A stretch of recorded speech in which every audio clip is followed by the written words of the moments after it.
इसे भगवान का न्याय नहीं तो और क्या कहेंगे कि अपहर्ता कुत्ते की मौत मारे गए और अपहरित को माननी बनने का मौका मिला। मैं राजकमल आजकल समाचार की अपराध कथा की श्रृंखला में आप सबका वंदन अभिनंदन। आज की अपराध कथा ऐसी है जो दो प्रदेशों के तत्कालीन मुख्यमंत्रियों तक को हरकत में आने को बाध्य कर दी थी। घटना 26 अप्रैल 1998 की है। गाजीपुर में उन दिनों भाजपा में सच्चिदानंद राय का बड़ा कद था, नीचे से लेकर ऊपर तक पकड़ थी। सच्चिदानंद राय के छोटे भाई पशुपतनाथ राय अपने कोल्ड स्टोर भदौरा से घर रेतीपुर लौट रहे थे। साथ में उनके एक सहयोगी भी थे। वक्त वही कोई शाम के 6 बज रहे थे। रास्ते में अचानक तेज आंधी शुरू हो गई। बावजूद पशुपत राय अपना स्कूटर नहीं रोके और रेतीपुर से कुछ पहले शुकुलपुरा गांव तक आ गए। शुकुलपुरा में तब सड़क किनारे घनघोर बागीचा हुआ करता था। पशुपत को आते देख उस बागीचे से निकलकर हथियार बंद कुछ लोग मुख्य सड़क पर आकर खड़े हो गए। पशुपत उनके इरादे भांप पाते इसके पहले ही वह लोग पशुपत पर हथियार तान दिए। उसके बाद स्कूटर से जबरिया उतारकर पशुपत को अपने कब्जे में ले लिए और सहयोगी को रेवतीपुर की ओर सरपट जाने को कहे। फिर वह सभी पशुपत को लेकर सड़क के दूसरी ओर उत्तर खेतों की पगडंडी पकड़ लिए। इधर सहयोगी रेवतीपुर लौटकर पूरा वृत्तांत बताए। घर वालों को मामले की नाजुकता समझते देर नहीं लगी।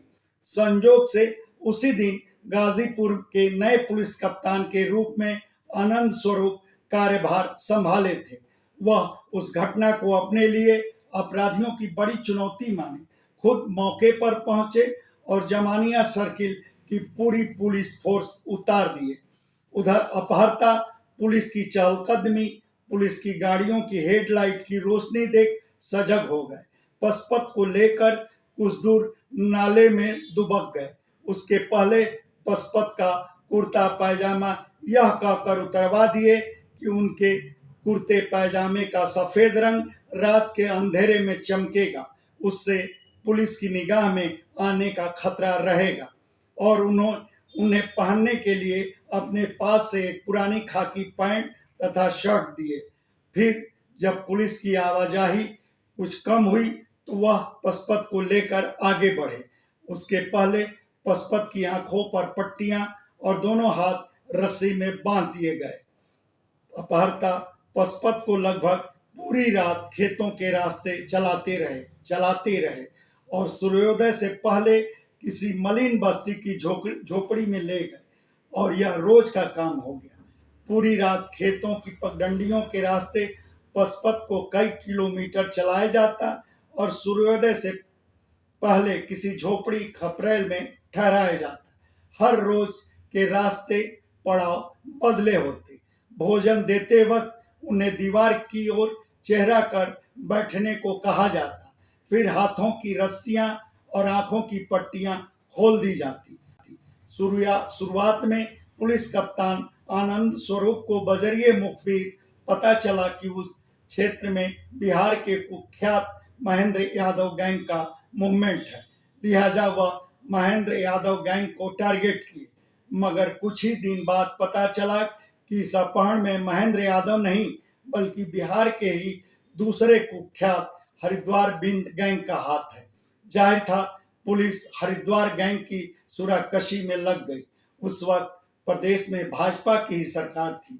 यह खबर मिलने के बाद मुख्यमंत्री कल्याण सिंह पुलिस अधिकारियों को आवश्यक निर्देश दिए और बिहार के तत्कालीन मुख्यमंत्री लालू यादव से फोन पर बात किए।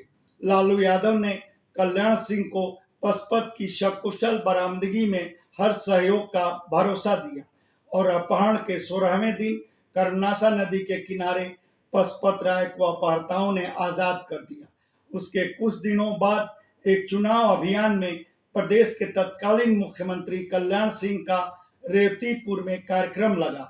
तब वह सच्चिदानंद राय के घर जाना नहीं भूले और पशुपत राय से उनकी कुछ लिए। उधर पशुपत राय की वापसी के कुछ दिनों बाद ही एक एक कर कुख्यात गैंगस्टर महेंद्र यादव और हरिद्वार बिंद पुलिस मुठभेड़ में ढेर कर दिए गए, जबकि 2007 के विधानसभा चुनाव में जीत हासिल कर पशुपत राय विधायक बन गए।